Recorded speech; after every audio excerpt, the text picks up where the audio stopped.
he was, definitely one of my heroes, so to speak, and just a lovely guy. I mean, we got to know each other. He's kind of a quiet fella, but a very droll sense of humor, wonderful dry humor. And in fact, one of the stories I should relate to you about Mike's humor, we were working a job and it was late and we were packing up. Mike and I were on the bandstand putting things away. And Mike's done a tremendous amount of studio records, Beach Boys, and I think maybe the Beatles, I don't know, all kinds of projects. So he's had a real avid career with the studios. And the bartender was playing some just kind of one chord fusion-y sort of jazz on the thing. I wasn't even paying any attention to it and packing. And Mike looked at me and said, I was really nervous on this date. And at first it just took me aback. I thought, because he had done so much work, and I started listening to what it was, and I heard it was just sort of a one chord vamp. And then I realized it was Mike's sense of humor without cracking a smile or anything, But that was just, and then I fell out laughing when I realized what he was saying. But that's typical kind of Mike's humor. It's this real dry humor. So that was one of the great stories I'll always remember about Mike.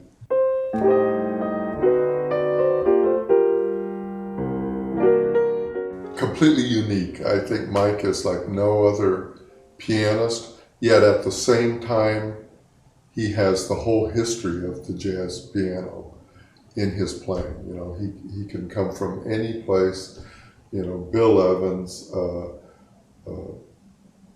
modern Herbie Hancock fellas, Hank Jones, all the tradition of the piano is there. So that aspect of it is completely covered from any place. And we've done studio dates and he'll play these different styles. And even in times when I've worked with him, when I first came back to the San Diego area around 85, 86, he and Jim Plank and I had a little trio job in La Jolla area once a week. I think it was a Wednesday night or something. And I would go, and I never knew which Mike Wofford would be there that night. It was always great. But it would always surprise me, like, oh, he's hearing more Thelonious Monk tonight, or, but it was always great. And I still, to this day, when I get to work with Mike, I'm nervous a little bit about it, because he's so great. He's such a perfect player, not in a sense that it's mechanical, but just his musicality is so perfect that, you think, oh, am I going to be able to rise to the occasion and be able to play with Mike Wofford, So there's always this sort of nervousness about playing with him. Yet at the same time, he's always warm and as a human being and, let's make music together kind of approach,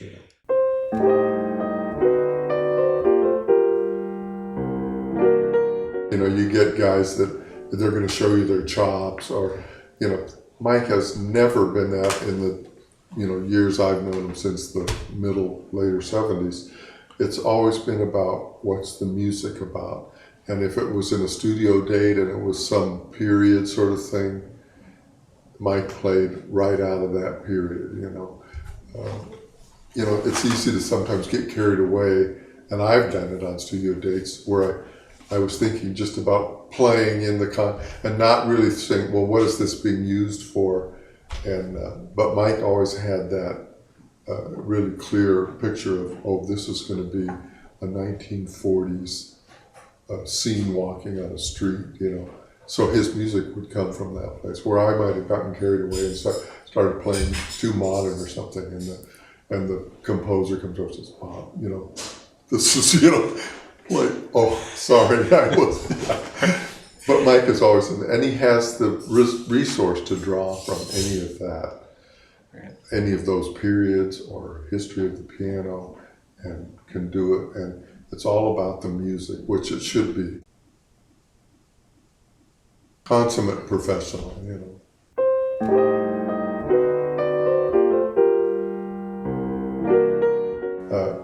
Shelley Mann, who I got the privilege to work a few times with when we lived in LA, and Mike was his regular pianist for a number of years in his quintets and studio work together and so forth. And Shelley always said that Mike was his favorite pianist.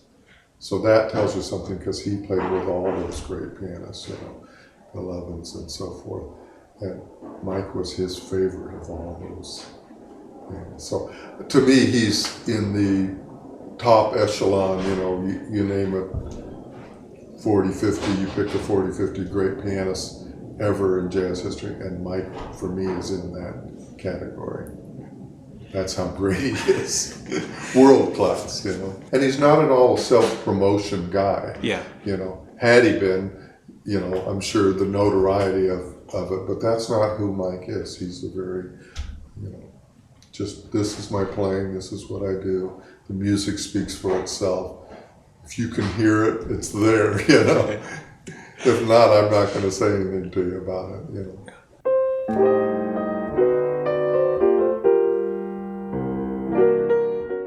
And Mike's playing is completely egoless. You know, there's no,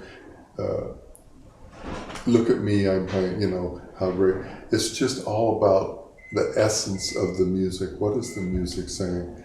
And that's where his place comes from. And like you brought out, Jonathan, it's rare that we can get beyond that, who we are and our own egos and our own insecurities. Oh, I better play something, you know, fancy here. And, you know, there's none of that ever. As long as I've known him, he's never had it. It's just the most mature, sophisticated approach to music that there could be, you know.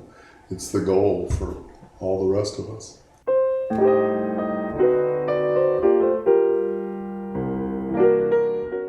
I did it, I was much earlier than Mike. Mike did it, I think in the 80s probably, with a great trio to Andy Simpkins, one of the great bass players that lived on the planet, and Harold Jones, I think, was the drummer who played with Basie and all those. And it was, and I got to hear him a few times. Just a wonderful trio. I did it I joined her in 1971, 72, again 75, 76. I played. Jimmy Cobb was the drummer the whole time.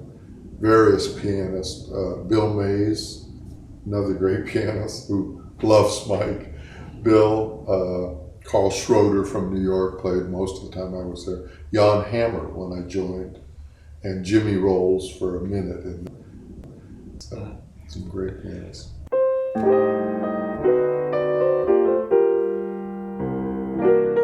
It could be, you know, Girl from Ipanema or some standard thing that we all know. And Mike finds a twist to it that never heard it done like that before, you know? And gorgeous, without losing the essence of Joe Beam's music, you know, oh, it's Girl from Ipanema. That's still there, yet the respect for the composer, yet Mike's color and slant and just, you know, gorgeous stuff.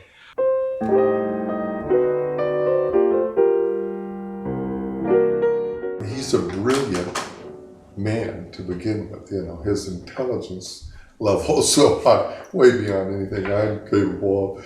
And I remember being on some road trips and we'd be riding on a plane together. And I'm reading a baseball book. Now Mike loves baseball too. I mean, his spectrum is broad, but I'm reading about Sandy Koufax or something. And I look over and he's reading quantum physics, you know, and I go, oh, Mike, what? And understanding it, you know, and he appreciates great art, and, you know, he just has such a broad intelligence and view of life, and all that comes to his music. I really think his music, probably as a young man, and I've heard early recordings of him, has always had that sort of aspect to it of just, this is Mike Wofford, you know, this unique flavor of who he is and how the music is interpreted by him. So he could probably tell you more, you know, if it developed. I know he's had influences, you know, we all have influences of people, And that's why he can play like Monk or play like Bill Evans or play like Herbie or, you name it. He has those abilities. He's loved Hank Jones. He's loved those, the playing from those particular guys and seen their place in the history of the music evolving as innovators and creative leaders.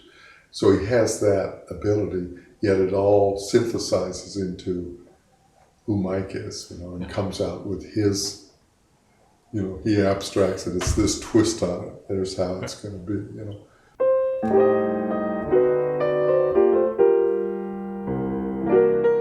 Mike is always growing, always striving, and right up to his last day, he'll be like that. It'll be Mike Wofford, John Guerin used to just love Mike, John made a big career in LA, and we used to work a lot together in different settings, and anytime Mike's name come up, John would just rave,